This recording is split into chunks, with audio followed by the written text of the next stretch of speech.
Stok ili deonica predstavlja vlasništvo u kompaniji. Svaka jedinica se zove deonica. Ako posjeduješ 50% deonica Coca-Cole, posjeduješ pola kompanije. Shareholder ili akcionar, osoba koja posjeduje deonicu. Stock exchange ili berza, mesto gdje se kupuju i prodaju deonice. Public company ili javna kompanija, kompanija čije akcije slobodno trguju na berzi.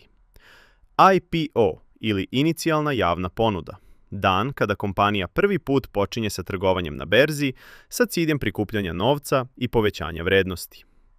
Ticker simbol ili berzanski simbol, kratki kod za obeležavanje deonica na berzi, poput tablice na automobilima.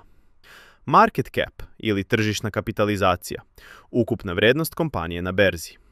Penny stocks ili penny deonice, veoma jeftine deonice javnih kompanija, obično visoko rizične. Blue chip stocks ili plave čip akcije, velike, stabilne kompanije sa dobrim ugledom i dugim vekom poslovanja. Security ili hartije od vrednosti, opšti naziv za deonice, obveznice i druge instrumente koji trguju na berzi.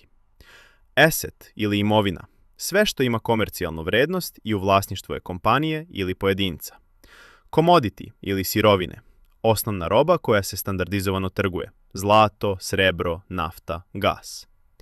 Forex markets ili tržište valuta, najveće globalno tržište na kojem se 24 časa dnevno trguje valutama.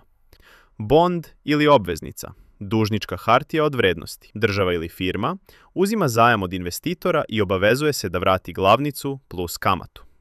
Futures ili terminski ugovori, ugovori kojima se kupac i prodavac obavezuju na kupoprodaju određene robe po unapred dogovorenoj ceni na tačno određeni datum u budućnosti.